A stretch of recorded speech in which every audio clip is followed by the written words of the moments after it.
Okay, guys, let's start. The last time we started with project management or managing projects, and I gave you guys a case study, and I requested that you guys must just take this case study and try and apply it when you study the section on project management. So let's just take 5 minutes and give feedback as to how it went with that exercise. Then once we've done that, we will try and go through some of the project management techniques using that scenario and see how we can better apply it. So anyone want to volunteer feedback on how it went applying that the project management tools and techniques on the scenario that was given?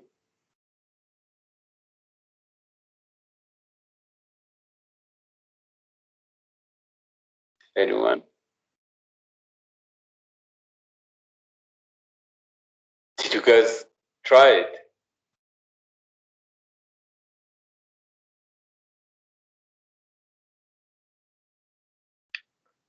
I want to be honest, Boku, I did not.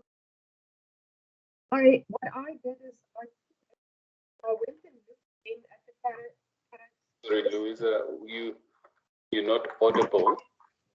Oh, let me just one moment. Yeah.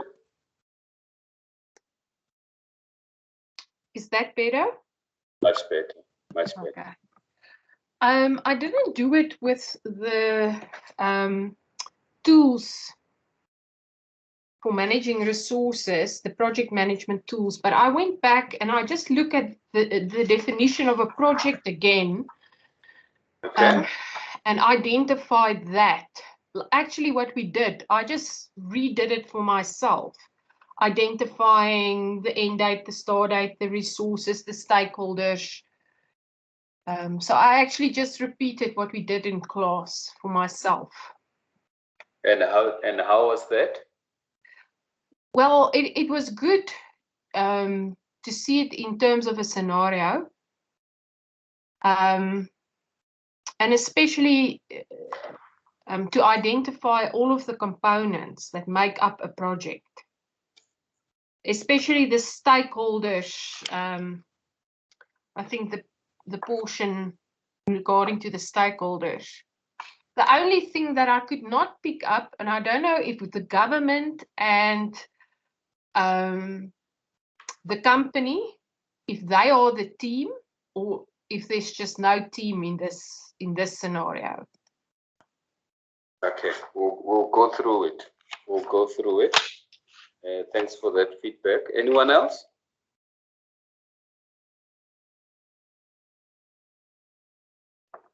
Okay, no, that's fine. Let's put the scenario back on the screen.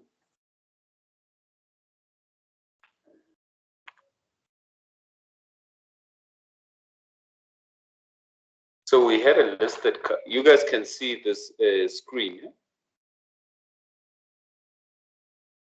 Yes, yes.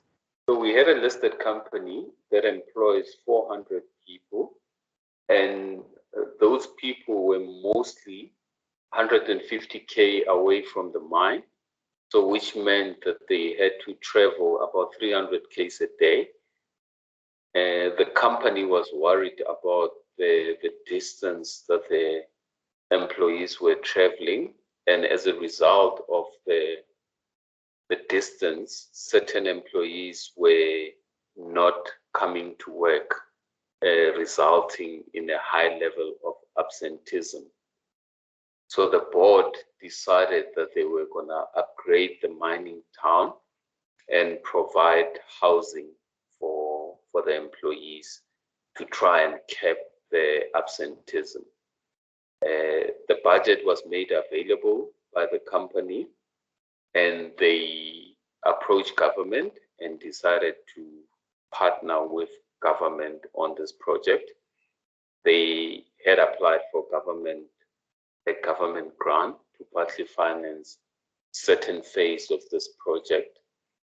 And the company was also in the process of preparing a budget for the next 2 or 3 phases of this project. So this is a big project. Last time we dealt with whether this will be considered in terms of the characteristics of a project to be a project or not. Today, we're going to look at how do we manage this project, which tools and techniques are available to us. And if we have time, we'll also tap onto the project team and project leadership. Okay. So that was the scenario that we started with. So now let's turn to, I'm not sure if you guys have if you have the study guide, let's turn to learning unit 9. If you have the textbook, is chapter 9 on page, it's chapter 10.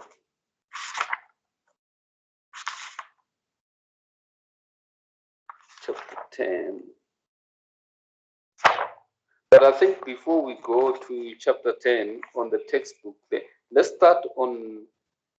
pick up on chapter 8, because the last time we only dealt with the definition of the project and we discussed the project constraints. We did not dive into the initiation, the planning, the executing and controlling. So let's pick it up from there. Then we can move to the scenarios, to the techniques and tools to manage this project. Okay, so let's start with the project initiation document. This was one of the questions in the all other, not the ECP student assignment. And you were given a scenario, and in that scenario, I think it was a company that had recalled cars, and they wanted to replace engines, faulty engines within their vehicles that were sold. And the project manager was requested to draft a PDI document, and the question was, what will be the contents of the PID document? Okay. The question was, I think on average, the average mark for the question was around 50%. Most students lost a lot of marks because they did not apply what was in the question to the contents of the project initiation document. So what happened is they just gave me, for example, purpose statement, scope statement, deliverables, and copied exactly what they are in the textbook. What the expectation was is you would say the contents of the PID documents would be a purpose statement. For example, what is a purpose statement in relation to this project? The company wanted to replace engines of the faulty vehicles. That's the purpose of that project. The scope is only to replace the engine, nothing else, nothing more. And the deliverables, so forth, so forth. So what we expected was an application of what was in the scenario to what was being asked. So now let's take a scenario here, which is this mining company. And let's start and prepare this PID document. So number one, I'm on page 329 of the 2020 textbook. I'm not sure who has the 2019 and can share the page number with us. Well, the one that talks to the contents of a project initiation document. So if there's anyone with the 2019 textbook, what page is the contents of the project initiation document? Then on In the study guide, it's on page 11 of the 502 document. Okay, so let's start with the PID document for this scenario. So what would be the purpose statement in this project?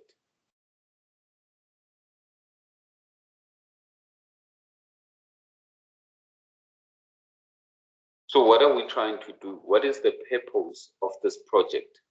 Can you take this project and package it into a purpose statement? What would be that purpose statement?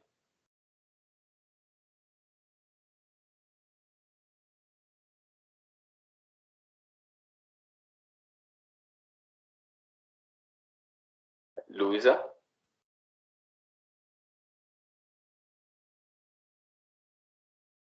I think it will be the specific objective that they set out to do, and that is namely to upgrade the mining town and provide housing to the employees in order to minimize absenteeism, the work's absence. Okay, so that is the purpose statement. So that's correct. So the purpose of this project is to provide housing for employees closer to the mine. And the ultimate objective is so that the company can reduce the high levels of absenteeism. And that's what we're trying to do. So what would be the scope statement? I think the scope will be the breakdown of the project, phase 1, phase 2, phase 3, and 4, and the infrastructure, and then the amount of homes at what time, with the timeline. Yeah.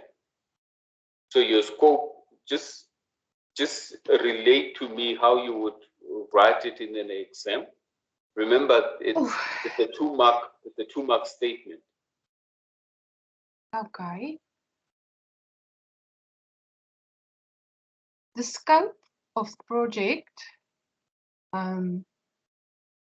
would be to complete the building of, now I must do the sum, 350 houses in 350 houses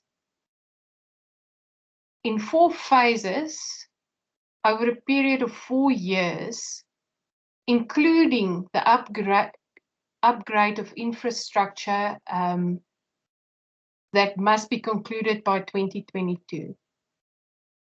Okay, so what are you putting boundaries on? Because the scope puts boundaries to the project by outlining the major activities. So that's what it says. Can you go outside the mining town? Can you, Louisa, can you build houses? No, but the idea is to bring them closer to the mining town, and then also the budget constraints, I think, would be a boundary.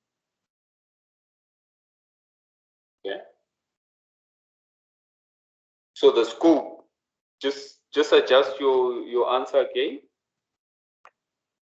Okay. The scope of this project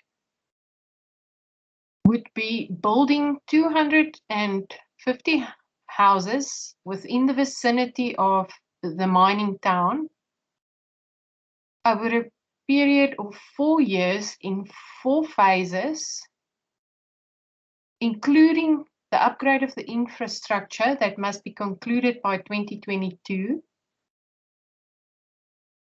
2 marks. That's 2 marks. Am I done? Full stop. Yes. Full stop. Do I not go to the budget as a boundary? The budget is not a major activities. So you put boundaries on the major activities that will be performed within the project. Good. Okay. Then what will be the deliverable?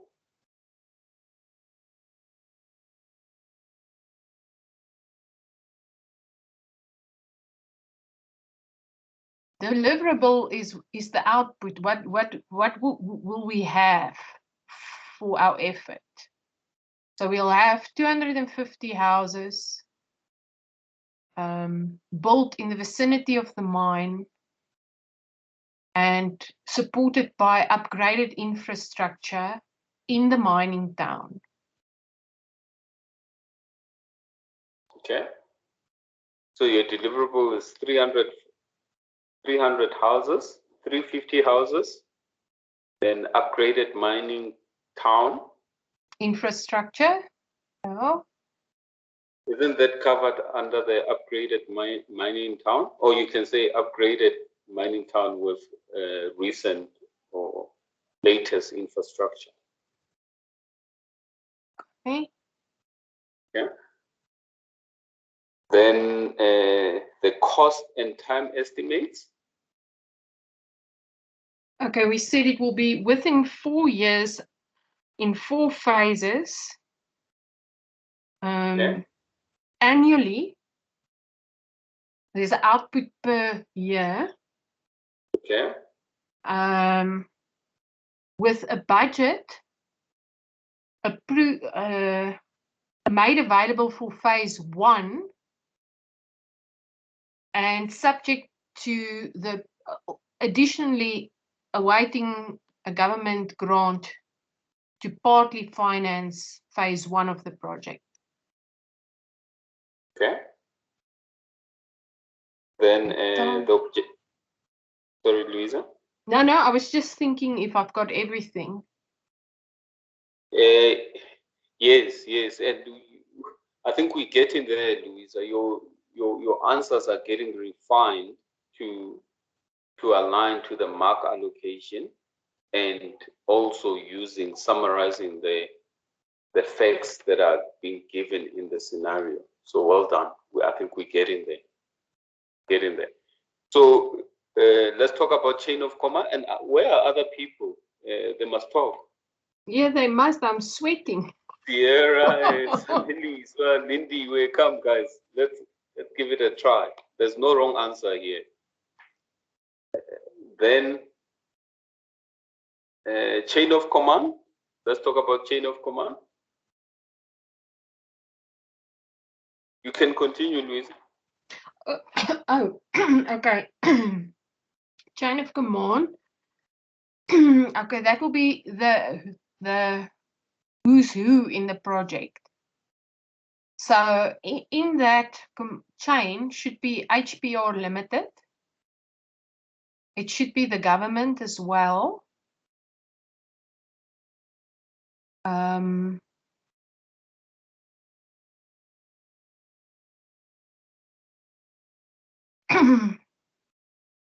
Just remember it's a two-mark question. So try and summarize it in 2 marks. Okay. Obviously, will the project team itself also be in the chain of command?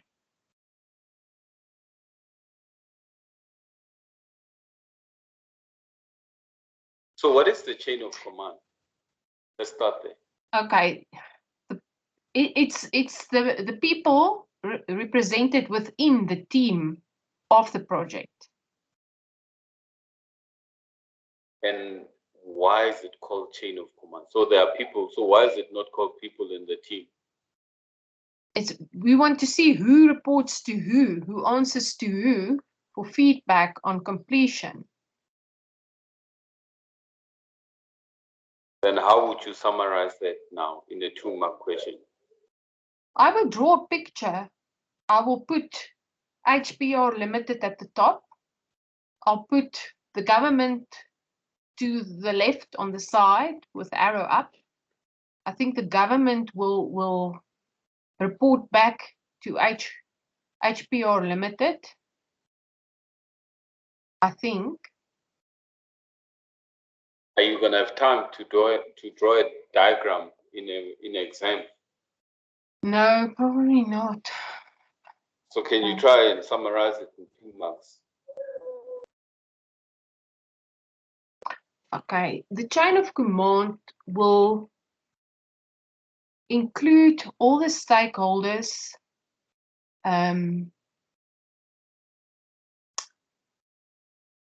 indicating the hierarchy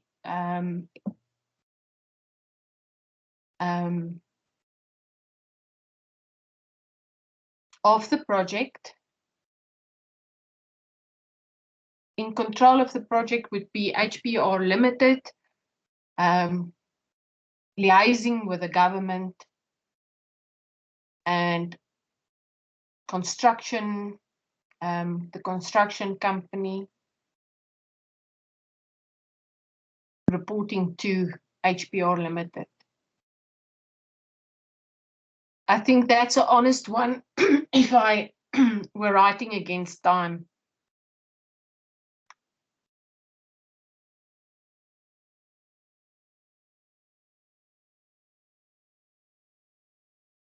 Tebogo?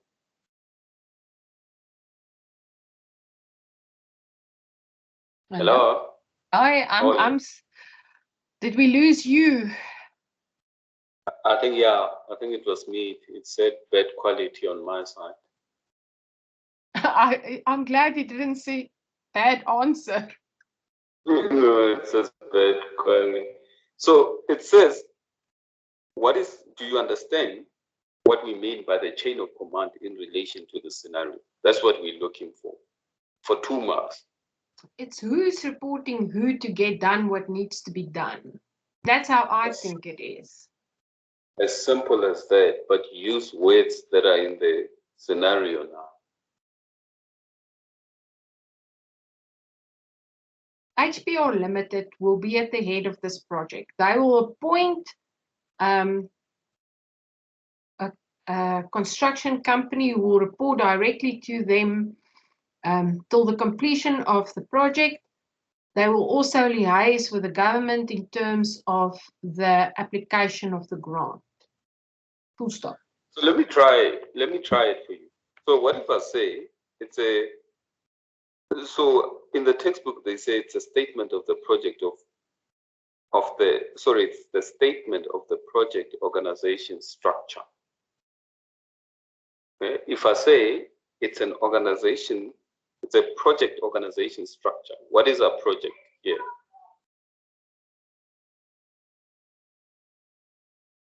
It's the building of the houses. Yes. And the upgrade of the infrastructure. Okay, so in the mining town. The chain of command will detail the structure, the project structure, okay? The project organization structure in terms of who reports to who in the execution of this project. This project means the upgrading and building of houses. As simple as that. So you won't indicate, you'll just say what you said now. You won't, but you need to indicate according to the scenario who reports to who. That's not the question. For 2 marks, I can't ask you that. You say, oh, I'm scared because I would have spent much more time here trying to figure out who's going to answer to who and trying to give you names. But the question doesn't give you that. You're going to crack your skull trying to figure it out if the question is silent. We're going to waste time. Okay. So all I'm interested to know is that the chain of command relates to this project organization structure. Okay. And if you can demonstrate that in 2 lines, you've got a mark. Okay. So that's what I meant, guys, when I say, thanks, Luis. Thanks for doing this part with me. That's what I meant when I said, guys, use the scenario when you study. Try and if you study blindly and you do not take what you're studying and make it applicable to something, you struggle. And most people struggle to come up with their own scenarios, and that's why we develop this scenario together. So let's move to the planning stage now. Okay. After the initiation, we start planning. Okay, then Sorry, I'm in the textbook now. Okay. It says on page 330, during the planning stage, a number of separate detailed plans will be drawn up. For example, separate plan for time. Okay, what would be an example of a time plan for this scenario that we have here?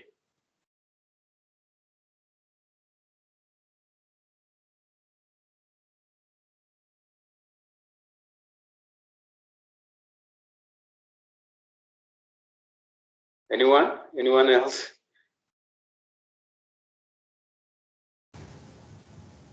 Good afternoon. Hi, Lindy. I'm just gonna try. And the time plan for me, it's I think it's 4 years of building 350 houses. Yeah. Yeah. So it's 4 years of building 350 houses. Okay. Then break it down in detail. Isn't it? It has phases. Phase 1 is upgrading of infrastructure in 2022. Phase 2 is building 100 houses in 2023. In terms of, sorry, Lindy, in terms of your time plan, so talk to me about time plan of phase 1. What will happen in phase 1? In phase 1, it's an upgrade infrastructure of mining town to be concluded in 2022. Okay. So then the next question. So now we're talking not at so let's not talk now at a answering the exam level. Let's talk at a project management level. So talk to me about the upgrading infrastructure in 2022 in terms of prepare a detailed time plan for it. What will be in that time plan? Oh, you want it like that? You can give me a high level because I think most of us are not engineers. We won't know what upgrade of infrastructure will entail. Oh, okay. It means here on phase 1, it must have stages. It's like when you are renovating a house, isn't it? You have stages. You are going to start with maybe renovating the bathrooms. It's first stage, second stage, painting all the house. I don't know. I'm thinking Yes, like that. yes. Maybe it's how we should put it in that way. Yes, and that's the correct approach. You take the activities that are involved in this phase 1, and you put time to them, and that's your time. That's your plan for time. Take activities. You say upgrading infrastructure might mean we're gonna start by water and sanitation. Is there enough water in the town? Water and sanitation. What needs to be done within water and sanitation? Then the next phase is building roads. Then the next phase is energy. What do we do with energy? Is there enough electricity? How do we get electricity there? And for each activity, what is the timeline that we expect to execute those activities? So that's the detailed plan for the time. Then let's move to the next one. Let's move to the next one. Detailed plan for quality. Someone will come in. Okay, thanks, Lindy. Anyone else for quality?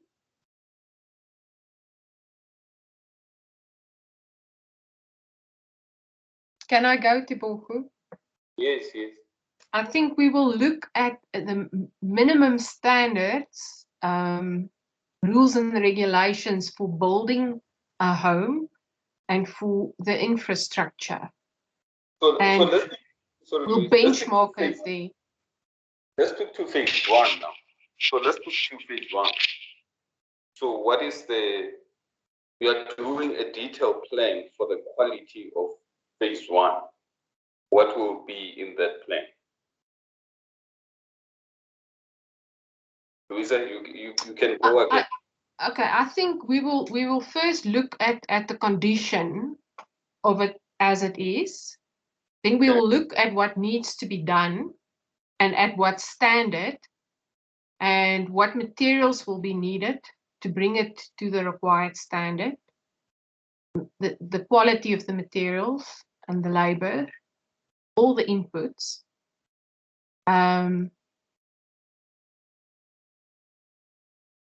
Yeah, so I think the before, what is needed to bring it to standard, and the quality of the inputs, and the after, how it should look. Okay.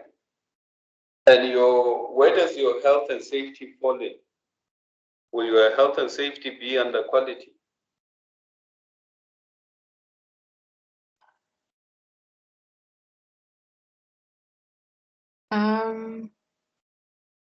Yes, I think so.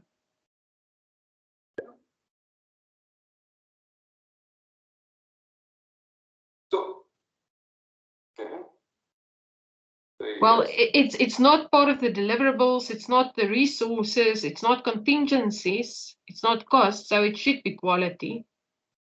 Quality and communication. Yeah. Maybe it will be part of communication. Yeah. So this is how I would approach it. Lindy, you want to go? I wanted to ask a question. When we talk about the quality, we are not talking about something like compliances, maybe with municipalities, certain things they must comply with municipalities' policies. It depends. So park that question, Lindy, and tell me if I answered your question after I tell you what would be in my quality plan. Yeah. So this is how I would approach it, Louise. I was getting back to you. So the starting point is, what is my deliverable for phase one? For phase one is a mining town that has infrastructure. Okay. That infrastructure, what standards must it comply with? In terms of what quality standards should that infrastructure be? Then for me to know the quality standards, I have to know who the stakeholders are in terms of the people that are going to use this infrastructure. And from that, I'll be able to identify my quality standard. Then in my quality plan, I will address it from the stakeholder perspective. Tebogo, do you mean by, for example, that the roads will be used by very heavy trucks and it must be compacted to a certain standard to carry the weight? So you'll look at who will use that infrastructure. Yes, who are my stakeholders? Who are the people that needs to ensure that these roads are safe? See, and those are the people that I need to consider when setting my quality standard. Would it be like the civil engineers? The civil engineers are the implementers. So we're building a mining town. So we're building a road. Yeah. What standard must that road comply with? We will need a mining engineer to tell us that this road must be this. Then we would need someone from the municipality or government to say, for a town this small, you need this type of road. And those are the stakeholders. Yes, we're addressing it from a stakeholder perspective. Okay. Then we also talk to our employees that we're building a mine for. Sorry, we're building a mining town for. They want tar road or do they want gravel road?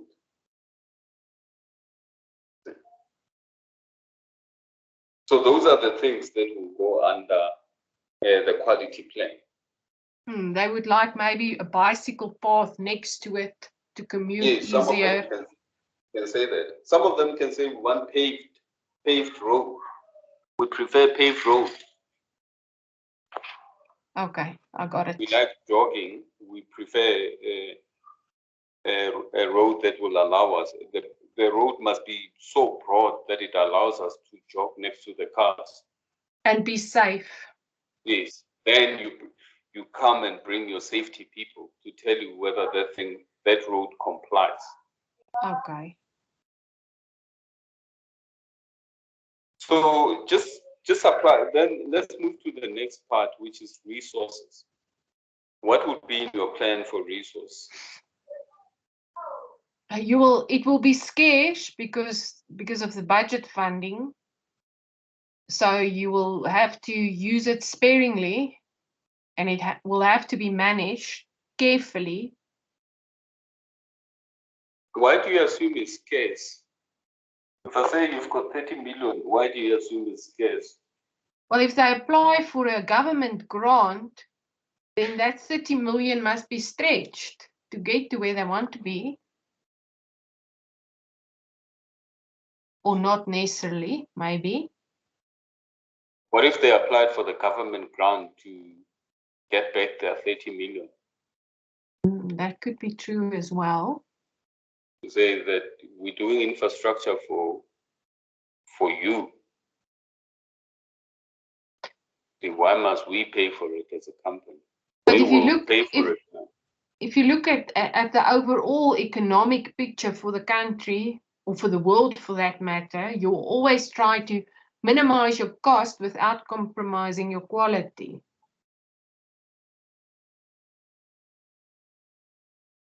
Yes. Or am I stretching it now too broad, outside of the scenario? I think you might be.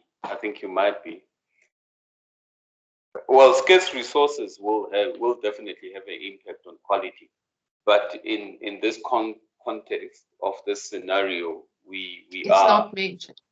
We're not there. Yeah. Okay, so I think basically you will just look that the resources in terms of the money you have is managed carefully, and that you don't run over. So you will do variance. You'll report variances in terms of budget and expense. But how do you plan for your cost? What is the tool that we as finance people use for planning? You have a budget. Exactly. So that's what should be in your plan. Prepare a budget for the project. And monitor it. Yes. Well, the monitoring comes. The monitoring would not be in your planning phase. Remember, we're still in the planning phase. Okay. And then your other resources will be the labor as well, I suppose, the people working on the project. But that will be included in the budget. So will you just conclude that resource management is the budget and that's all? No, not only the budget. You're right. There's labor. There's other things. There's material.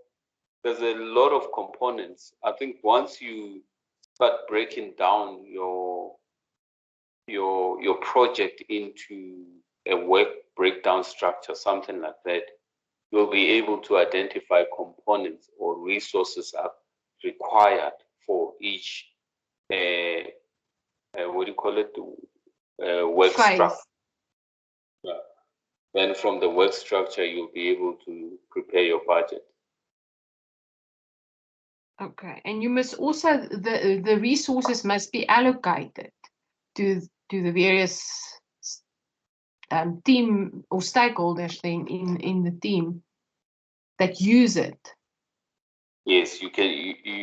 You'll do that. Yeah, you'll do that as well. Yeah. Tabisa, your hand is up. Yes, can you hear me? Yes, loud and clear. Okay, good afternoon. I just want to add from the project resources. Go for it, Tabisa. Good afternoon to you. It's the people capital and material goods required for the successful execution and completion of project. Are you reading, Tabi?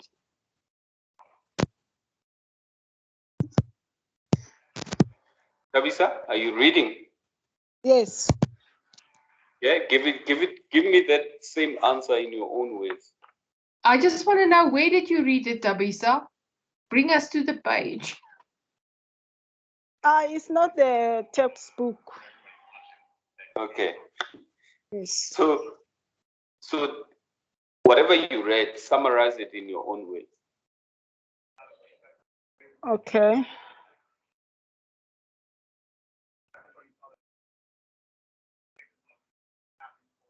Just, Tabisa, just quickly say the three again. Capital, people.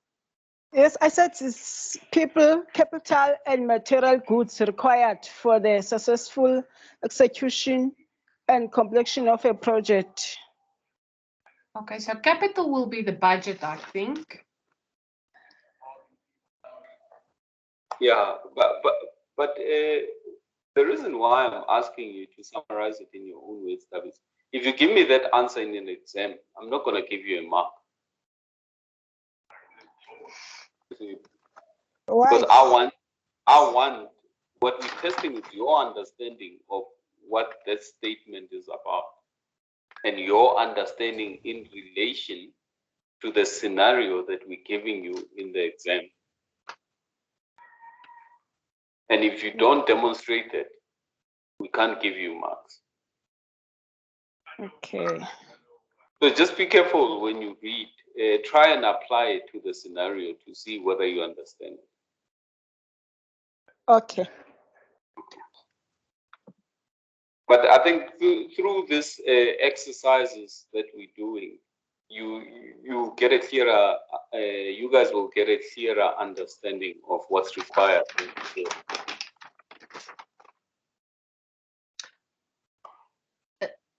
Tebohu?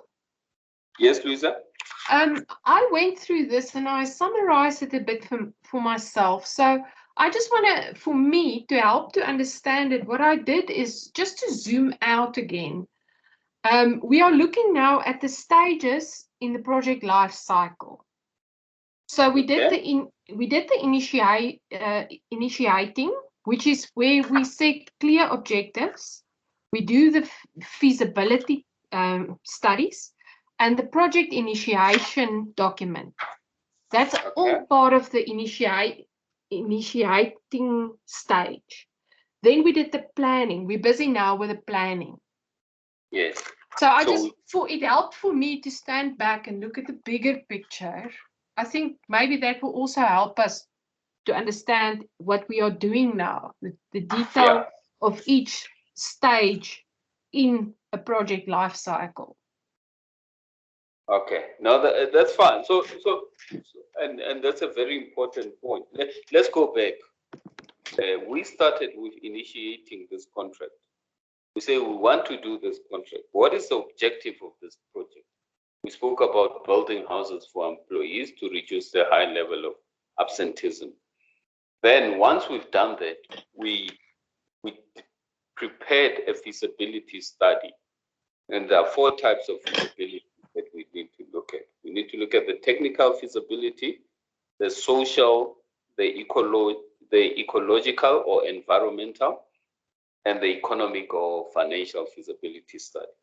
And once those are done, and they're saying this thing must be a go-ahead, then we start by preparing the project initiation document. The project initiation document says, tell us more about this project. What are you going to do? What is this thing limited to? What is the deliverable? How much do you think it's going to cost? And what are the timelines? And what are you hoping to achieve with this thing? Who are the stakeholders that will be involved in this project? And who reports to who in this project? Yeah. So once you've done that now, you're saying, okay, we've done the initiation document, we're ready to start with the project. Our starting point is to prepare the project planning document. Okay, on the project planning document, we do detailed plans for the time. Phase 1 will be divided in these activities, and these activities will be completed at this time, at this time, at this time. We also look at quality. We also look at resources, contingencies, cost, communications, and deliverable. Okay, and that's where we were now. You guys still follow in terms of what we're doing with this project? Yes. Okay. So now we've done assuming we've done the project plan, now we're starting to execute the project. Okay, everything, all our planning is in place, we are executing. So we move to executing and controlling. And that's where most of our project management techniques and tools will come in. So let's talk about this executing and controlling. So how do we execute phase 1? What do we mean by, sorry, let me rephrase it. What do we mean by executing and controlling on phase 1?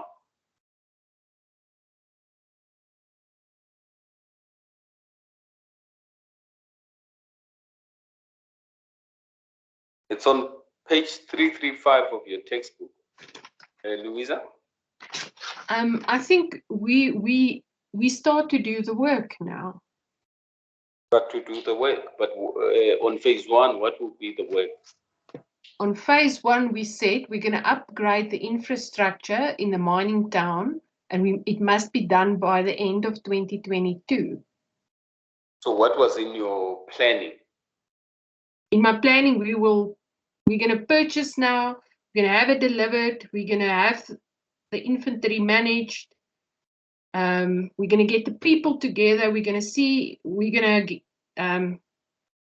get people started to who the resources was allocated to get what we planned to be done at what time to get it done. So there will be leadership. Somebody will now get everybody together and let them move forward to execute it. Okay. So let's compare these answers. So here's my answer to what you've been saying. So I would say the activities that were identified during the planning phases will be implemented in the execution phase. Okay? Okay. And that's a 1-mark question. You will give me a paragraph for a 1-mark question. Do you see the difference? So your starting point, remember you're running a project, you do not want to go outside the project parameters. So when you execute, you need to execute from your plan. It's like saying I'm going to the mall. When I get to the mall, I'm gonna start at Checkers. I'm gonna buy groceries. Once I'm done at Checkers, I'm gonna go to the bottle store.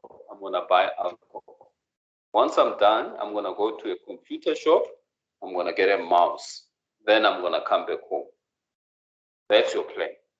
So it's all about activities. So first you plan the activities and then you execute it, but you must tell us in the planning stage how the activities is planned.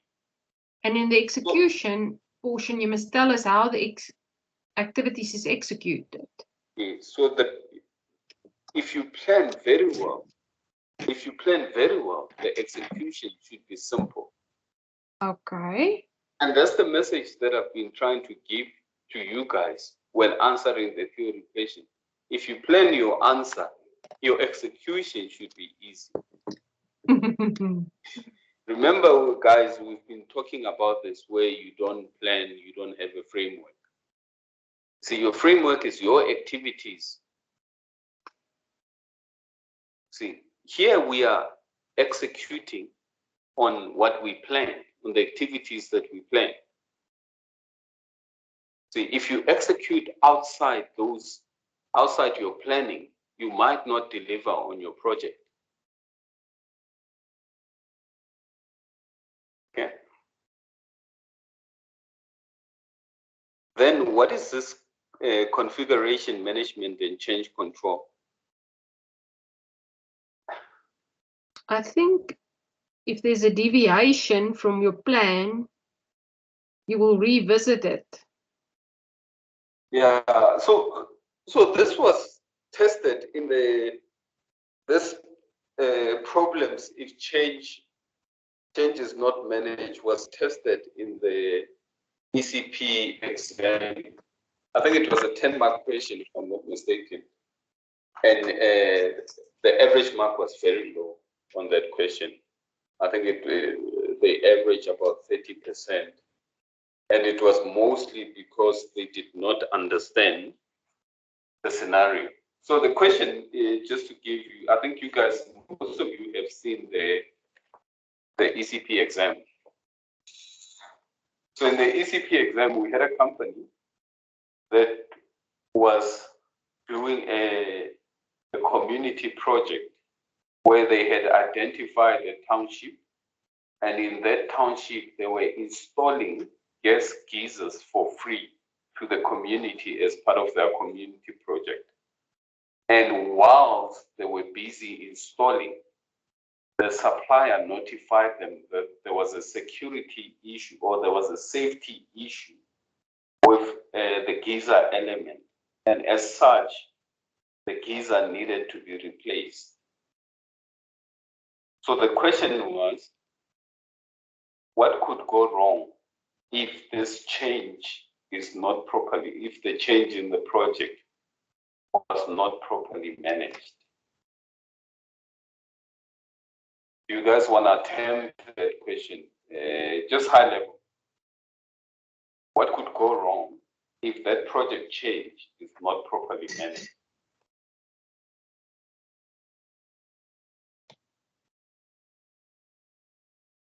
Louise, is your hand up or still up from the last time? It's still up from the last time. I just quickly, I quickly got us the question. I can post it if you want. I think share it there. Share it on screen if you can. Okay, let me just see. Do you want me the full question? Question 4, Yeah. I think. Yeah, just the full question. Okay, let me just see if I can quickly grab it and get it.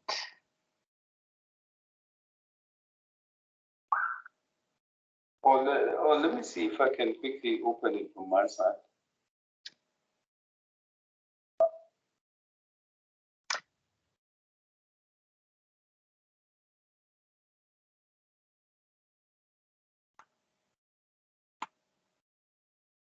I've got it. Let me share it with you. Oh, I think I don't have access to share. I don't know why. It says you can't send messages. I don't know Can why. you guys see it? No.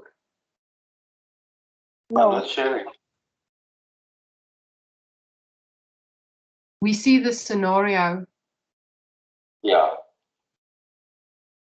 So effectively, yes, the question. Prepare a memorandum that details the problem that may occur if the change to the project due to the replacement of the geyser element is not managed correctly during the execution and controlling of project. Okay. So what I'm saying is, I'm in the execution and controlling phase of the life cycle of the project cycle. So while busy executing, I realize that there's a change that needs to happen. So if I don't manage this change, what could go wrong with this project? I think you will go and see who's the stakeholders, who will it affect. The 11-mark question.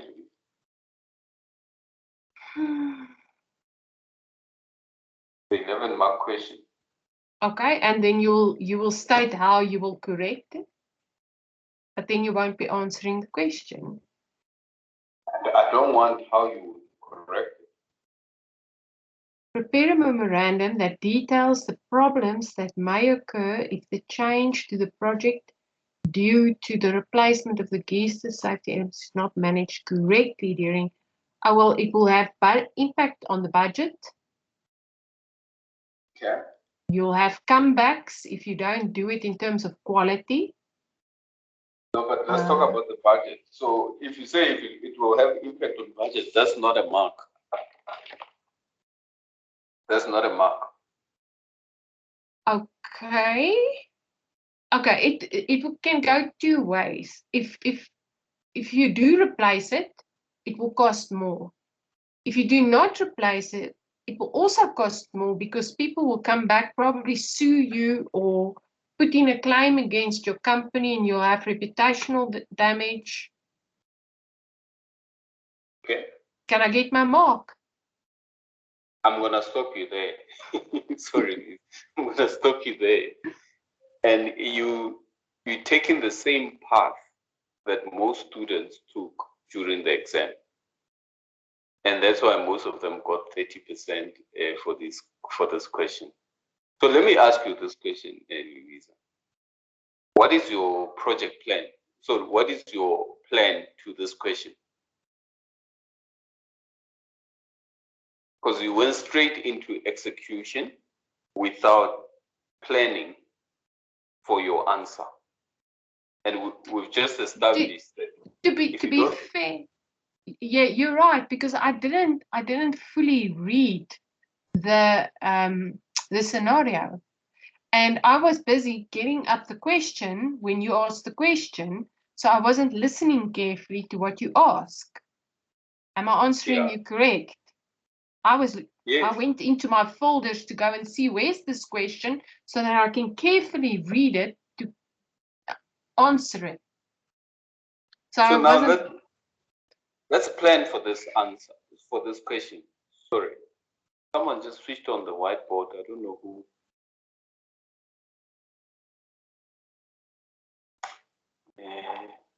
Sorry, guys. Okay. So let's try and plan for this question. So what we want is problem if changes are not managed properly. Okay. Question 1. For us to answer this question, what do we need? What was the plan? Okay. Well, I can tell you what was the plan. The plan was to. So let's quickly go through this scenario. The listed company, they've got a foundation. They want to assist the community by installing free gas geysers to all households in the township. The first phase of the rollout has commenced, and 50% have been, or is at a 50% stage of completion. The second phase will start in July 2021. The project is managed by a project team, and the project manager has just received an email from the supplier, and this is what the email says. Please note that the quality team has detected a material technical issue on the batch of geyser supply. These geysers are unfortunately no longer safe for residential installation and require that the safety elements of the geyser be replaced immediately. Our team will be contacting you today for a meeting to map a way forward on how we replace these safety elements. We do acknowledge that you've already commenced with Project GI and very much aware of the significant challenges that this issue will pose for both our companies. Sincerely apologize for the inconvenience this will cause to your company and your stakeholders. Okay? Then the project manager is concerned about the contents of this email. As this project has received lots of positive publicity, and the Minister of Energy attended the launch. So now they've requested you, the management accountant, to review the project change management process of Project GI in relation to the safety element. Yeah. So there's the contents now. I see another project. You're going to have to start another project within the project to rectify the problem. Okay. So let's try and answer the question now. Where would that fit into the question? Prepare a memorandum that details the problems that may occur if there's a safety problem. Okay. There's a reputational damage because of the widespread publicity that you had. Okay.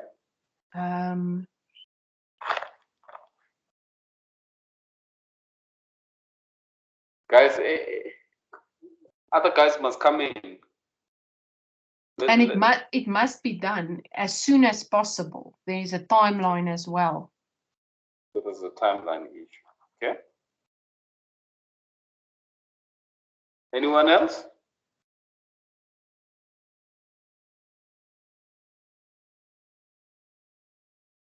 Can I try? Yes. Yes. Yeah. Okay. I think yes, I agree with Louisa to say that there is another project now that we have to initiate within this project, the project to replace the safety elements.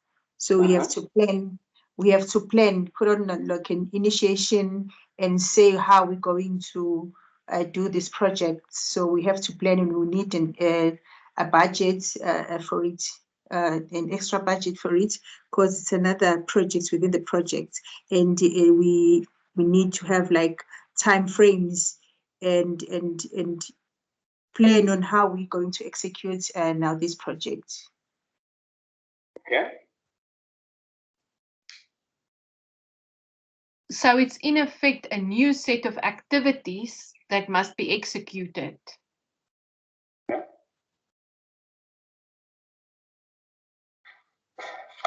So guys, finish, Louisa.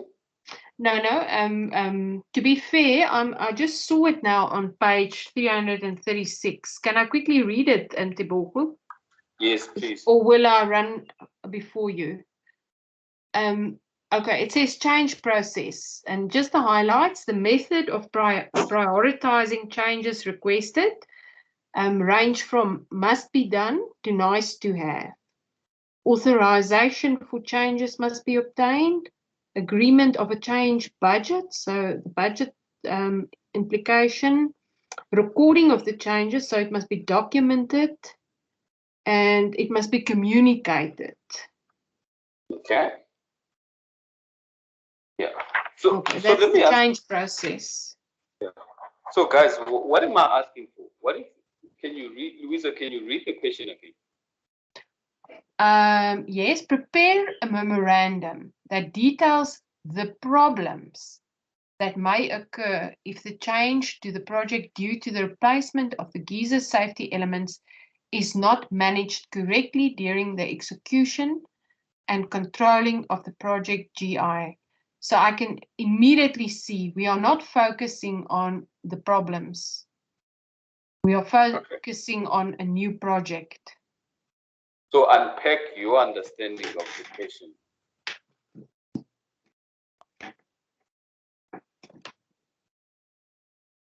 Because the question says the problems that may occur if the change to the project, to the replacement of the geyser is not managed correctly during the execution. The first thing that comes to mind is the safety concern. And it must be communicated immediately to these people because there's a time element because of the risk associated with it. Okay. There's as I said, the bad publicity they will get if they don't move quickly on this. And also maybe people can be injured if they don't do this very quickly.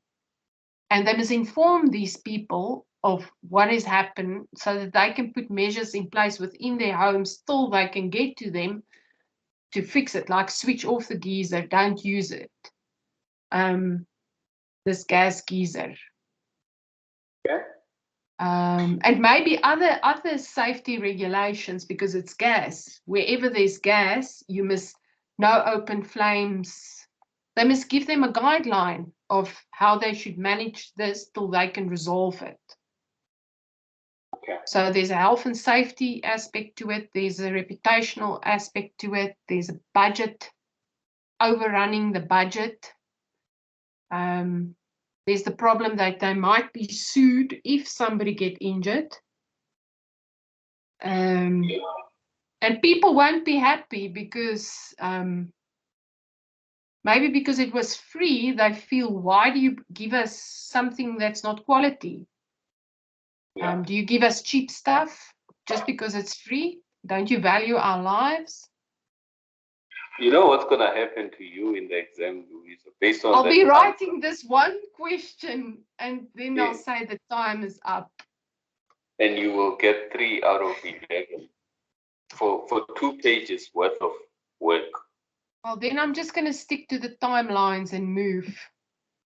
So that at So- least for every question I get 3 marks. So let me help you guys. And this is important. What Louisa's answer is no different to what I've seen in most of the solutions when I marked the ECP exam. And I just, so what I could tell is students were thinking while they were writing. See, things started flowing. They were coming to mind while students were answering the question. So let's stop, okay? We want to manage a change that occurs during the project execution. Okay? A planning document of the project should tell us how to do that. Okay? When we planned a document, we anticipated that if there's a change in the project, this is how it will be managed. Okay? Then what I'm asking in this question is, if this problem is not managed properly, what will happen? The starting point is your framework. Where do you get your framework? You don't get the framework from your answer or from the scenario. You get a framework from what you studied. So what did you study in this thing, in this scenario, in this instance?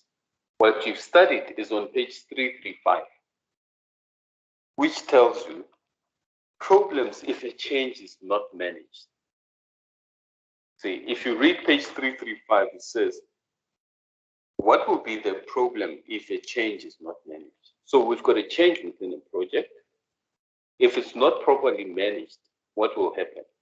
The change in this instance is that the geysers that were installed now have to be, the safety element within those geysers must be replaced. So someone must go there and replace the safety element. And if that process is not managed properly, what will be the problem?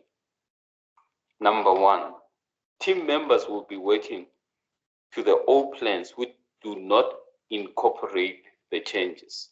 In these instances, you will have people continuing installing geysers with a faulty safety element. That's problem number one. Number two, the project is unlikely to deliver the set objective if the change is not well managed. If this change is not well managed, the safety element might not be replaced. And as a result, it will not be a community project that is intended, or a successful community project that is intended to be. Number three, end users will be unhappy at the final product if their expectations have not been met throughout the project and they have not been advised of changes. See, if you go into someone's house and change the safety element without talking to them, they will not be happy. Okay, and if you change the safety element without talking to them, they will not trust this geyser. See. Then the next one, the project might end up costing more, as the cost might continue to be incurred on aspects of the project which are no longer required. you continue to install faulty geysers, knowingly that there's safety element that needs to be replaced. See, when you've installed up to 50%, the next batch of 50% cannot be installed. Otherwise, you're going to cause problems. You wait for the correct geysers. Then for the next batch, that's when you start installing the correct geysers. And you replace for the 50% that's already installed. If you continue installing the faulty geysers, what you're saying is after you've installed, someone else must still go and replace the safety element. Whereas you knew very well that you're installing geysers that has a safety issue. Then, number 5, it can cause confusion and conflict for the project stakeholders. Government might be unhappy that you presented the Minister of Energy on this project, whereas this project is not safe. Then the public might not be happy. You've installed geysers that are dangerous. They might say, come get your geysers. Reputationally, the company will suffer. Then you can conclude. So what's wrong with that? The way that I've answered this question, what you guys have been doing.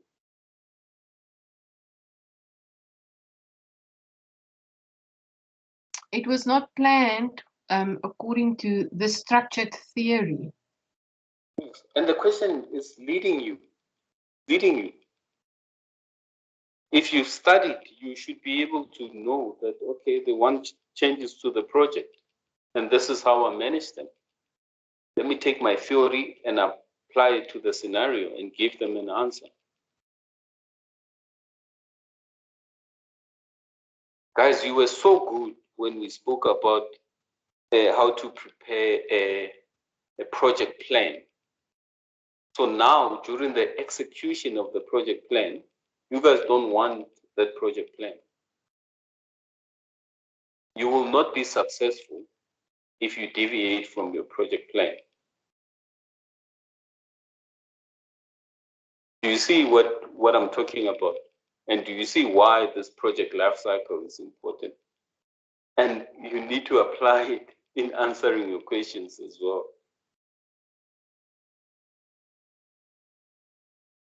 Okay. You guys have gone quiet. Did I depress you?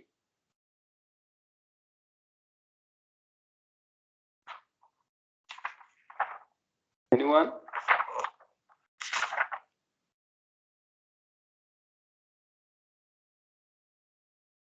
Am I still connected or have I lost connection?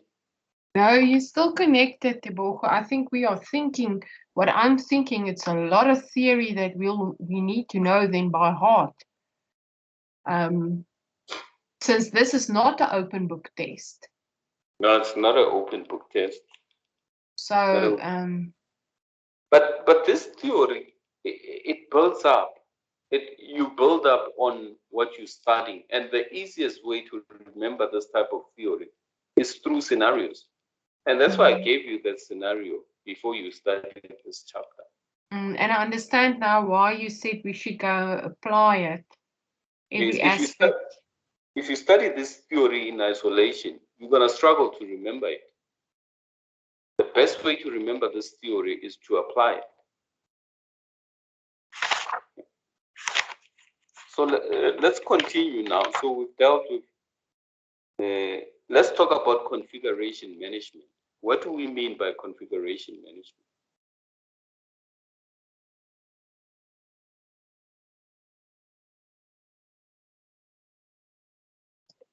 Tebogo, can you just quickly tell us where does this fit in? Are we still on executing and controlling? Still on executing. So I'm on page 336, yeah. 336. So what we're busy with execution of the project. Then we had a change in the scope and we quickly dealt with it. So now we're still back on execution.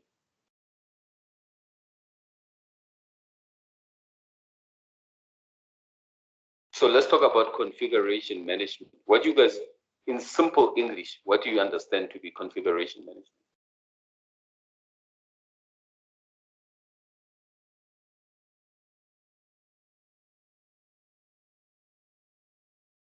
Okay, so let's make an example. Louisa, Piri, and Sierra. We are in one project. Okay, we are part of this project. We're preparing a report that talks to the upgrade of the mining road. Okay, I'm starting. I prepare the document. I send it to Sierra to review. Then Sierra reviews. Then Sierra sends it to Louisa. Louisa reviews, sends it to Piri. Okay. Then I change the document. Then after I change the document, I send it straight to Piri. Piri then sends the document to Mr. P or to Sineliswa. Then Sineliswa presents it to Lindy. Then when Lindy reviews the document, we realize that Sineliswa presented a document that doesn't have Sierra and Louisa's changes. Piri mistakenly gave Sineliswa the version 2 that I sent directly to him instead of the version that he reviewed from Louisa. So what is configuration management?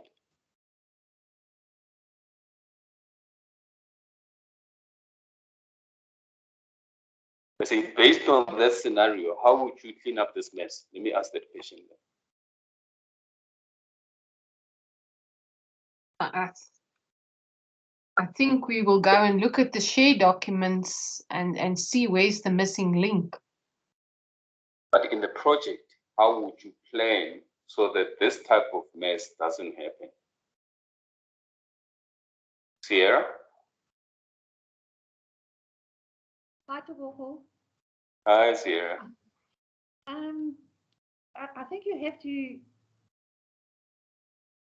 have to have communication set up, that you have regular meetings and all relevant parties are copied in on. It's easier with email, so that you can avoid the wrong person opening a document and then nobody else is aware that they. So if you're not copying people in the document, you're not. One person is not aware of what they're seeing could be incorrect, so that could be one way. And then you also get sophisticated project management systems that everybody can access. But to have set up timelines, maybe to meet regularly and avoid, so you can discuss any changes that have to happen amongst the team that can go and communicate that on.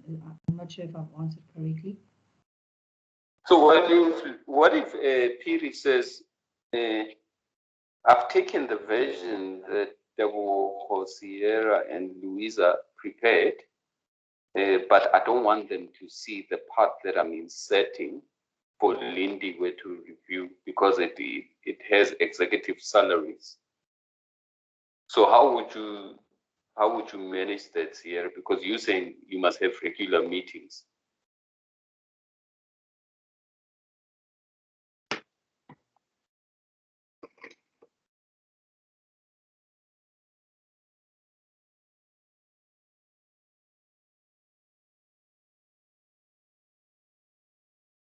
Anyone? I can read from the textbook, Tebogo. Okay, let's go for it. Okay, included in configuration management will be. Before you do that, Sierra, do you understand the challenge with having meetings? Hi, Sorry, I was talking and then I saw that I was on mute. Okay. Yes, yes, I understand. It's you know, my suggestion about the communication between all the parties are sent to all the parties, but obviously confidential information perhaps is only sent to certain authorized people. But then, you see, I would struggle to understand what you're asking, because then I'd say, but you know, something to do with salaries in the scope of the project shouldn't be discussed in a change process with all the people. It would be going to sort of the project manager or the person that you're reporting to, that there's this change. So I think you've thrown me a bit with the salaries part now. They made me think about something else. Oh, sorry. Remember, we done with the change management now. We are on configuration management. Yes. So we're done with change management. We're continuing to execute our project, and within the execution, there's what we call configuration. So what we're trying to understand is, what is this configuration management? So if you need confidential salaries, then would you not get the correct authorization from the correct person? I threw that part in because you're saying to avoid P sending to Lindy with the wrong version, everyone must always be copied. Yes. But what you realize, what you see happening in a project is some information is not shared among all members of the project. You see, so what I was trying to demonstrate to you is that might not be practical, always be practical. Okay, thank you for that. Sorry, Louisa, you can continue. Yes, I think if you look at the textbook on page 12, maybe this summarizes it. The project will also require a mechanism to manage any changes to the project plan and a control system as well as performance management. Would that be the configuration management portion of executing and control? Where you page? Page 12 of the study guide. MAC, it's the 502. This 502. The project will, which paragraph is that? Just at the bottom, just above 8.5.4. The project will also require a mechanism to manage any changes to the project plan, which we've just dealt with. Okay. And a control mechanism, as well as a performance management. Okay. So it's highly summarized. Highly summarized. So if you go to page 336 of the textbook. Okay, I am there. It says included in configuration management will be version control for documentation, ownership and responsibility for documentation, authorization and tracking procedures for any changes required to documentation, monitoring and control procedure to ensure only authorized documents and records are held, access control over project records. Okay, so let's go back to our confusion in that situation. So if we have version control over this document, will it eliminate this confusion that has been created? Yes, everybody will have to be, will have to keep up with what's the latest version if they work on it. Yes, so if you have more, and can I send a report directly to Piri without going back to Sierra and Louisa if it's version 2? So No, because then there would have been alterations to it. Yes, so I started version 1, I sent it to Sierra to review. Sierra reviewed, made changes, sent it to Louisa. Louisa made changes, sent it to Piri. Then with version 2, I somehow decided to bypass Sierra and Louisa and send it directly to Piri. But my version 2 does not have Sierra and Louisa's changes. So it's still version 1, my version 1 plus whatever I'm adding on version 2. So what Piri is seeing in version 2 does not have Sierra and Louisa's changes. Those changes are in version 1. That's sitting with Piri.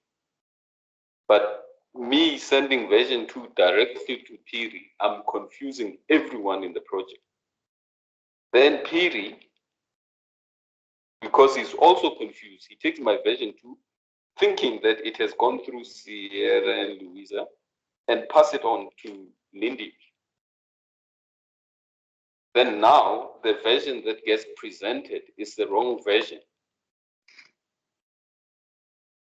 See, and configuration management is about making sure that this does not happen, or this is well managed in the project. And some projects go as far as saying having one person tracking all documents. See, it says version control, it will be version 2, ownership and responsibility for the documentation. Who owns this document? Is it Devoho or is it Sierra, Louisa, or Piri? Then authorization and tracking procedures for any changes required. See, I cannot make changes and send them directly to Piri if they are not authorized by Sierra and then authorized by Louisa. I've just bypassed 2 of my superiors there. Monitoring and control procedure to ensure only authorized documents and records are held. So that's once these documents are in a file, how do we make sure that unauthorized documents are not kept in that file? Okay, and access control over those project documents.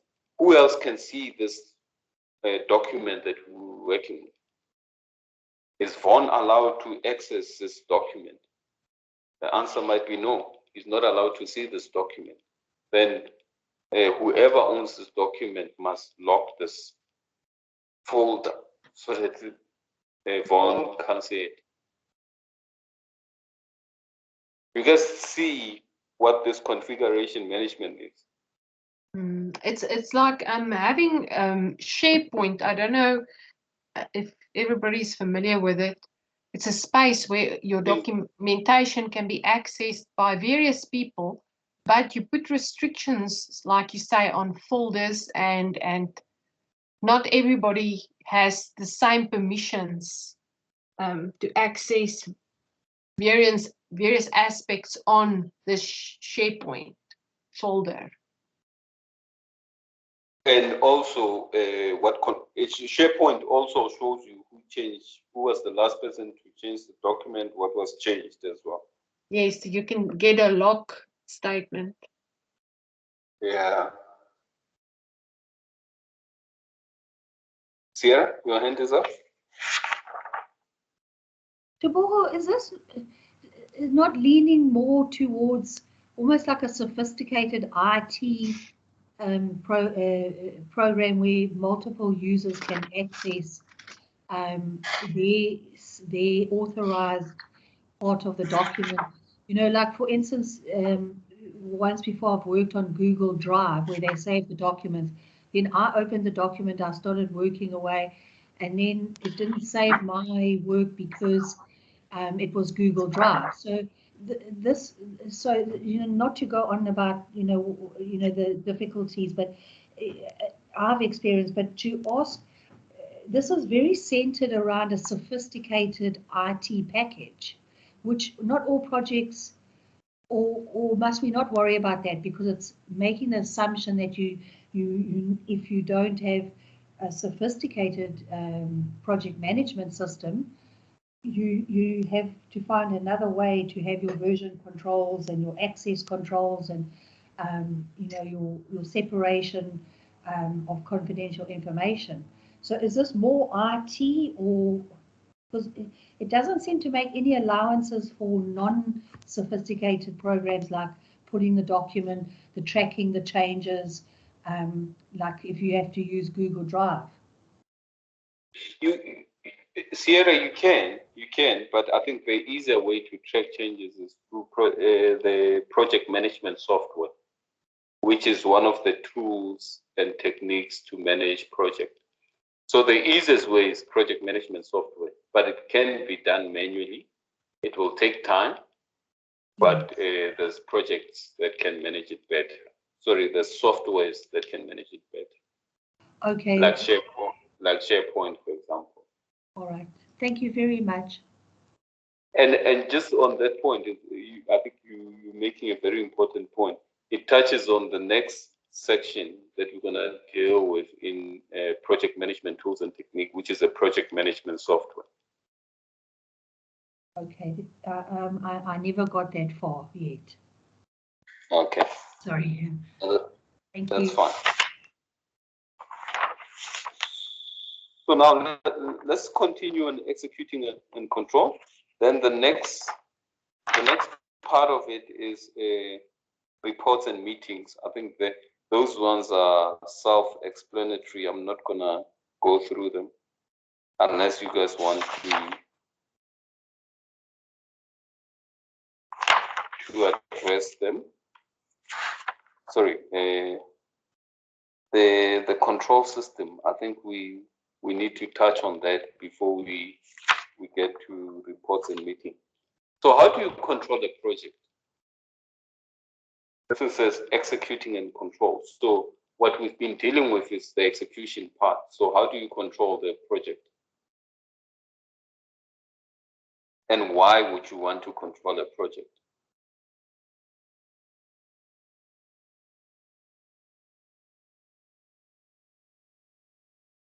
Lisa?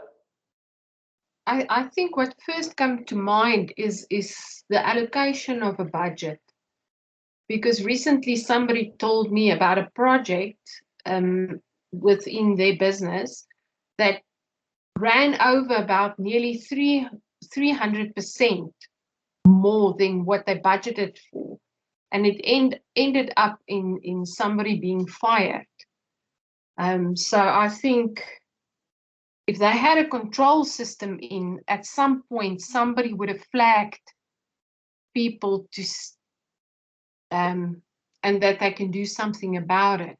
A change, like we discussed now, change of the problems if change is not managed. So you're relating it to one aspect of the project. So why would you control the overall project? So if you're managing the project, so if you're going to, remember the example, we're upgrading the infrastructure. Okay, in phase one, why would you want to control that? You're saying, I want to be within the budgeted cost. So that's one aspect of it. You can still be within cost, but build poor quality road. Yeah, but what comes to mind is that triangle: budget, quality, and time. Yeah. So you're trying to prevent any deviation from what you planned. And the one will impact on the other, so you will have to look at them in relation to each other. So what are you trying to do by controlling?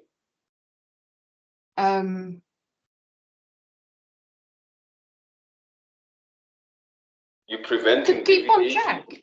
Yeah, to prevent any deviation, yes. and to remain within the plan.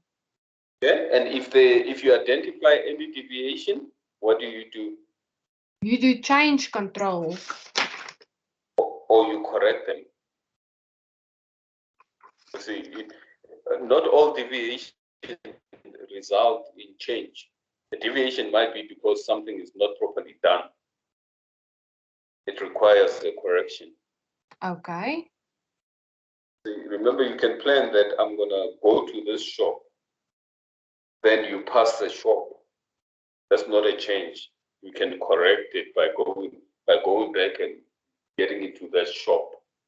No, you can even by managing and controlling it, you can even, it's not always just looking at the negative aspect. You can get benefits from it. Say if you see opportunity to do something in a different order to win time without compromising quality. Yes, and that can save you time, can save you money cost. Because labor will be less. Yes, can reduce your cost and can improve your quality. See, so that is your control system that we're talking about. So you control this project so that it doesn't get out of hand. It has to go according to plan. When you say we prevent deviation, we want it to go according to plan. If we see that it's not going according to plan, we correct it to make sure that it goes according to plan. If we see that something is going to happen that is going to make us not go according to plan in the future, we try and correct it. Okay? If we see that we're doing something that's very good, that's going to improve this project in future, we implement it now. Okay. You guys understand it? Yes. Okay. Then another control system, reports and meetings. I think those are self-explanatory. You go into a meeting to discuss the status of the project. Where are we? What have we achieved against budget? I think Sierra, you spoke about meetings, reports. What type of reports? Louisa, you spoke about budgets, variance analysis. Those are the type of reports that you pull to manage the project or to control the project. The progress meeting, how far are we against what we plan. Yeah. Then the final stage of the life cycle is closing. And it details what needs to be done when we close a project. Then after closing, there's obviously the post-completion audit. Teresa, your hand is up.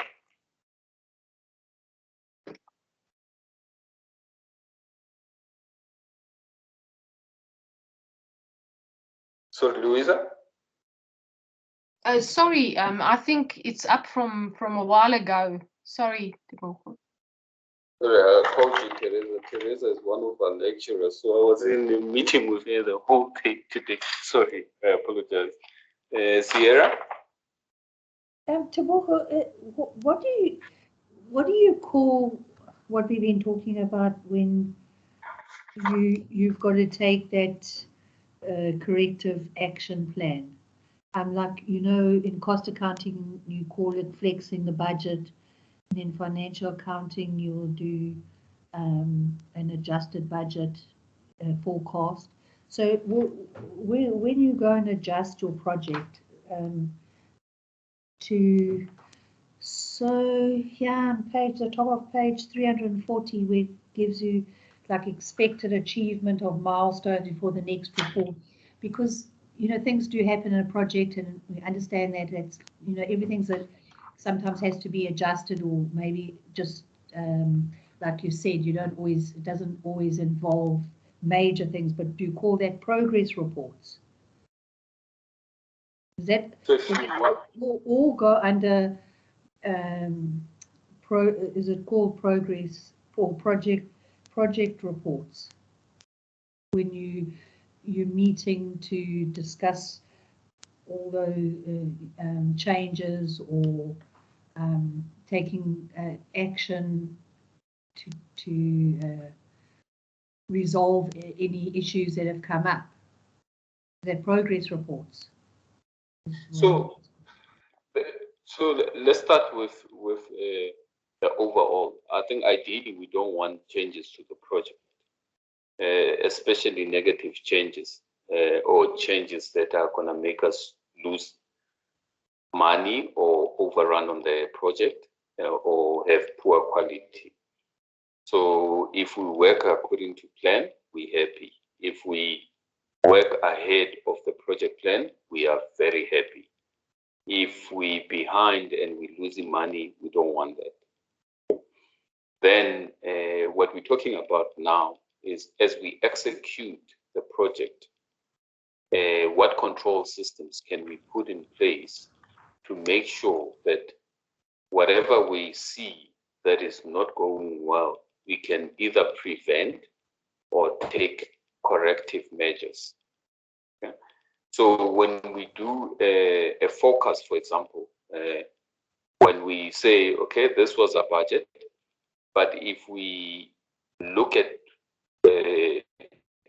today, if we take the actual for the last 5 months and we predict the next 7 months, we think we're going to overrun on our budget. Okay? Ideally, you don't want to say to the project team that we must expect that we're going to overrun. Okay? For the last 7 months, so let's use numbers. I think it will make it more simple. Our budget is 100. Okay? In month 5 or in month 6, we're already at 60. Then Sierra prepares a forecast and says we're going to end up on 120 and our budget is 100. Then you present that in a meeting. So what's supposed to happen in the meeting now, we're discussing the project status and the progress meeting in the progress meeting. So now the question is, do we accept the 120 or do we stick to the 100? Ideally, you need to stick to the 100 and say, our budget is 100. So what can we do in the remaining months to ensure that we do not exceed the budget of 100? So forget the fact that we are over budget now. We still have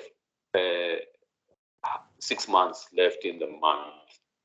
What are we going to do to take a corrective action to make sure that we're back in line with the budget? And that can be done in meetings, that can be done through project reports, that can be done through progress review meetings. I think exception reports, you can pick that up from exception report. But what's important with all these reports is they will flag deviations or they will flag certain things that are happening in the project. Someone needs to action them or take corrective measures from what they are seeing from these reports. So often you find that project reports are being prepared, but nothing gets done about them. So Sierra has prepared this forecast. It says 120, our budget is 100, but nobody has looked at it.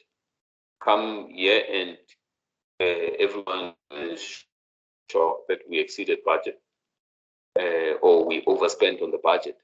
Then Sierra says, but guys, I've had this thing prepared for the last 6 months.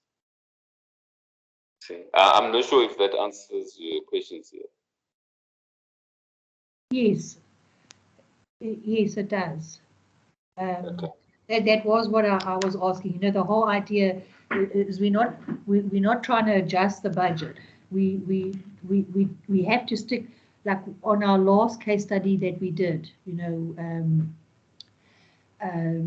with the engines, you have to stick to the budget. I mean, in a project like what we're doing now with the infrastructure and the houses, it's very difficult to stick to a budget.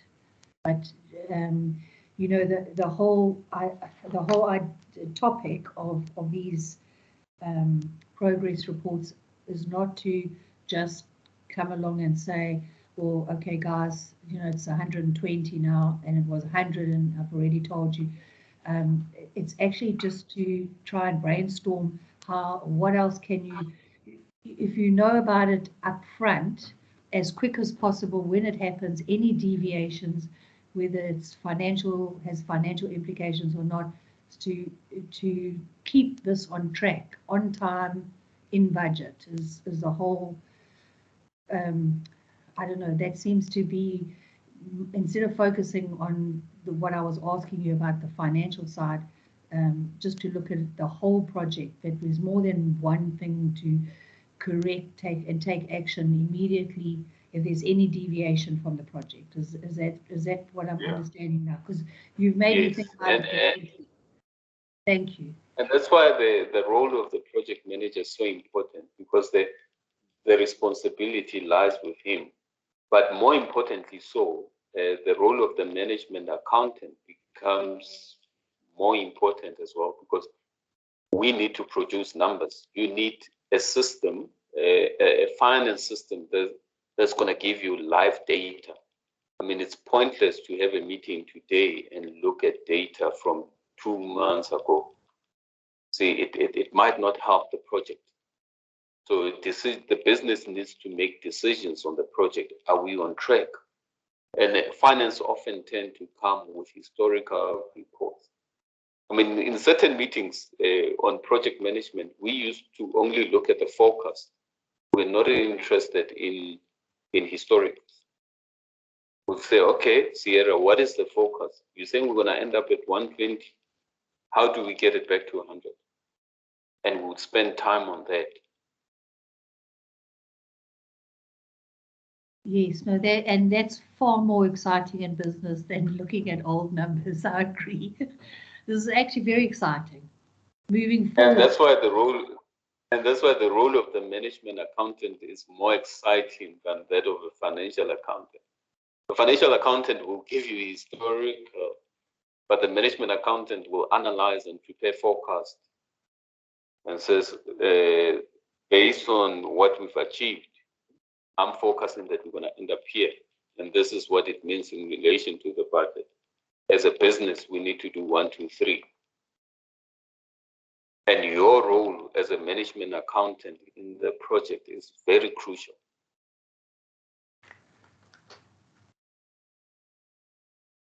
Thanks. Okay.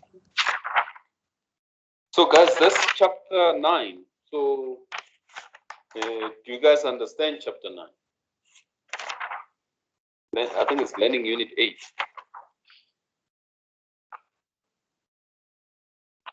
Are you able to apply what you're studying to this chapter?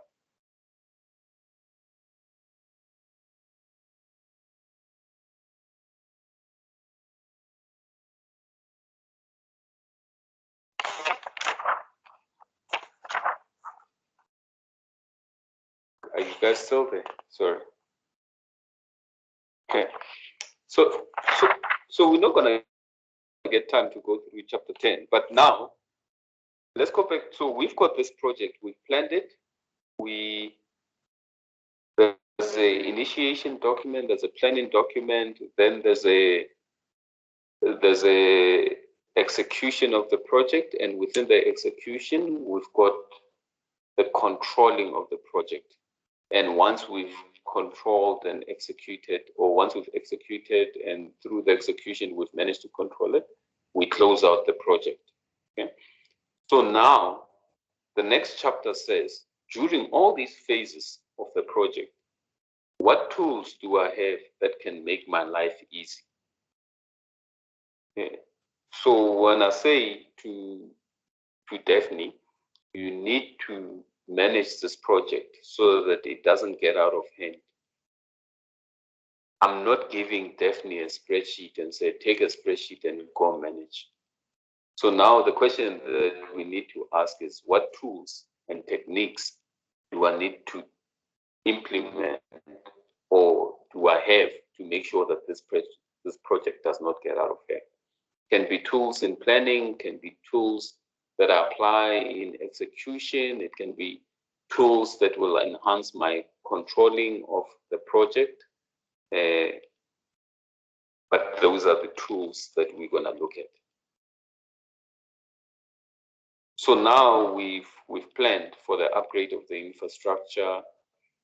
We start executing, and through this planning and execution, let's look at the tools that are available. And the the first tools, in the textbook, they're classified under activity, quality, time, and resources. And the three, the cost, quality, and time, you would have seen where in that constraint diagram. Remember that triangle that we looked at that spoke about the project constraints.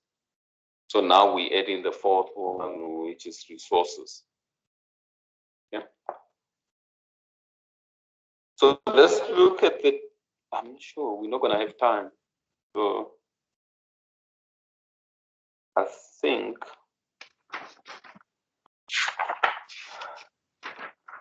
guys, I'm not sure how busy you are, but from next week, I'm thinking we should have 2 classes a week to try and cover the bulk of the syllabus and to allow us to start with revision classes before your exam. So if you guys are in agreement, I was proposing Wednesday and Thursday. I'm not sure. Can we discuss it? Teboho?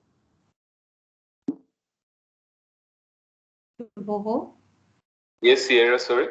I'm writing next Thursday until 5:30. So I'll be late.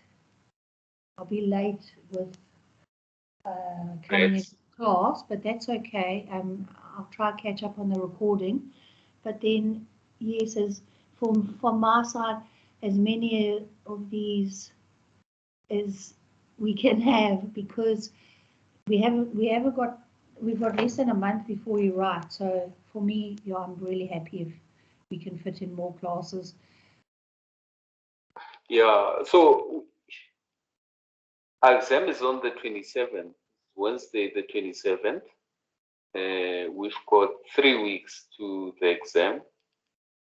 If we do, we need at least, I think, 5 revision classes, and we still need to finish the scope.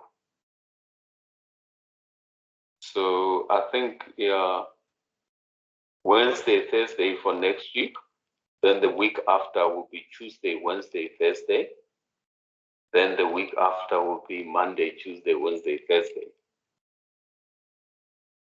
Louisa?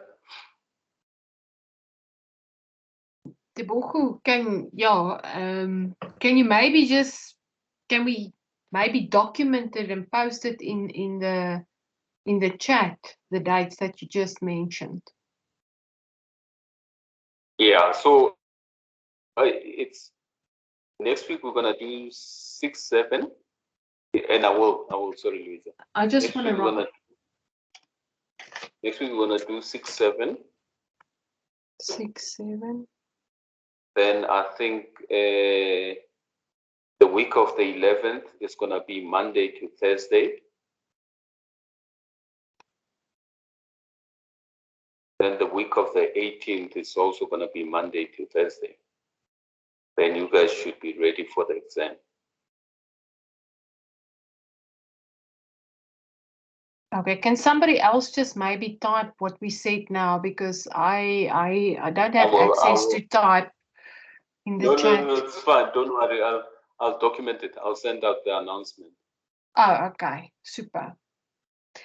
So next week, 6, 7, we should be done by. We should be done with our syllabus after next week. Then 11th to 14th is revision classes. Then 18th to 21st is also revision classes. With revision classes, are you gonna give us homework? We're gonna do it and discuss, or how do you plan to do the revision class?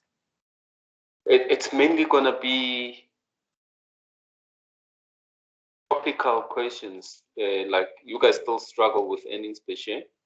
We'll have 1 class on earnings per share.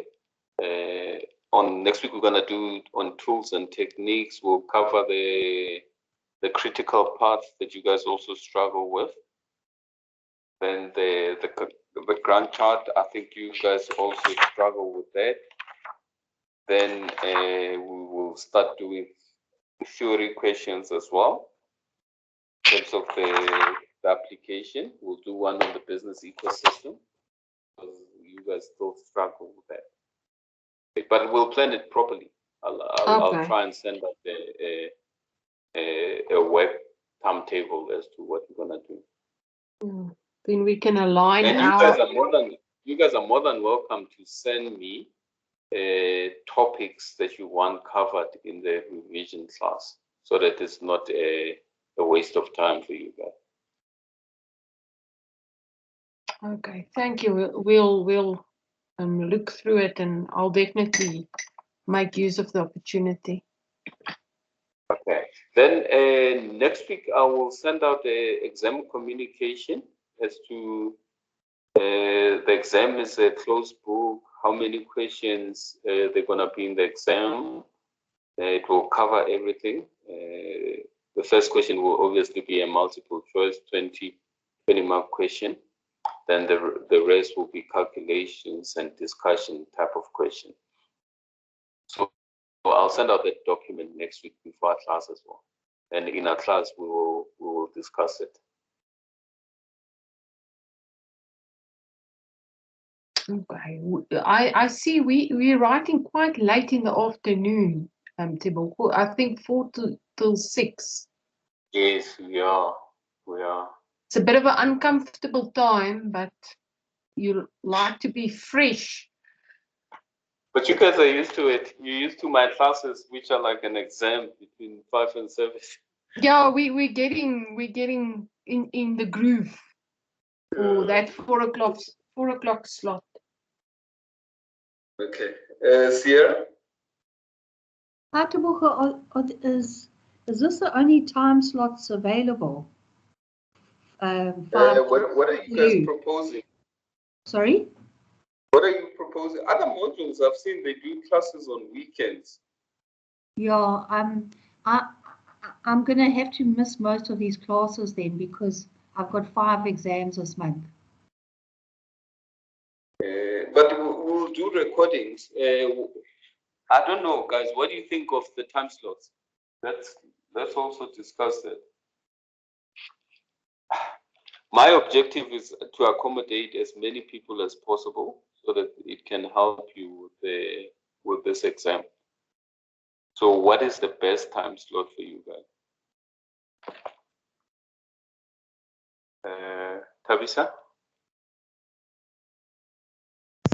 To start from this after the 16. Sorry, I think your line is not here, Tabisa. Oh, okay.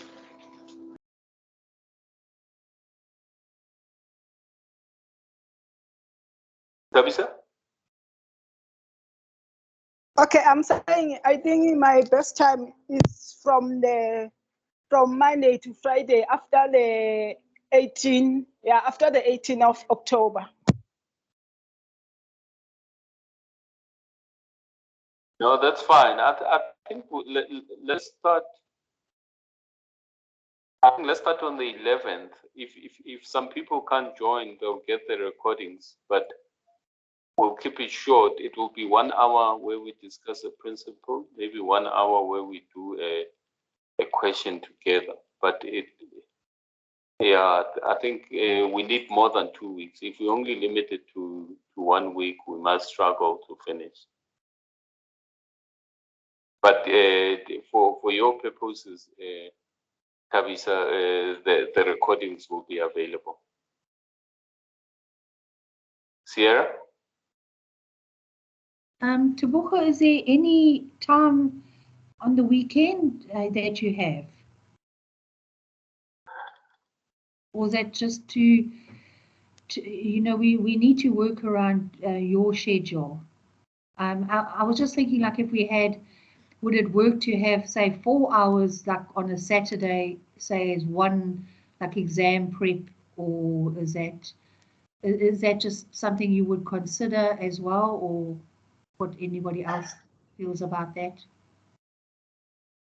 I don't know what works I for would you. consider, but the longer the classes, I find that because of the nature of our classes, if it's a 4-hour exam, sorry, if it's a 4-hour class, then you're gonna have to listen to me the whole 4 hours for me to try and cover as much as possible. But I prefer engaging and getting you to sort of apply, start the application process that will be tested in the exam. See, so from my side, I can do 4 hours, but I don't think I will add much value. It's not my teaching style. It will be just formal and just, you might not get as much as you're getting from our discussions. I don't know. You guys must help me. Yeah, no, thank you. I like your style as it is. So it's really, really beneficial. So now I was just wondering if you had any time slots on the weekend, but if not, then I'll do my best to attend as many as I can, because I think I need them all. Yeah, but we'll make recordings for you. I think Thank you. we'll try and do a principle maybe for an hour so that people who are not in the class can watch the recording. Then do a second recording where we discuss a question type of, where we do a discussion. Then they can choose which one they want to look at. But I think for me, I prefer teaching through discussion and examples. Okay. Any comment, guys? Sierra, your hand is still up? No, sorry, I let me lower it. Thank you, Tebogo. Okay, no, that's fine. Then, guys, I'll see you, I think, what do I have next week? So I'll see you guys next week, Wednesday. I'll see you guys next week, Wednesday and Thursday. So good luck with those that are writing exams, and good luck with your studying as well. Thank you. Thanks, Tebogo. Thank you. Thanks, Tebogo. Thank you, Tebogo. Bye, Bye. everybody. Bye.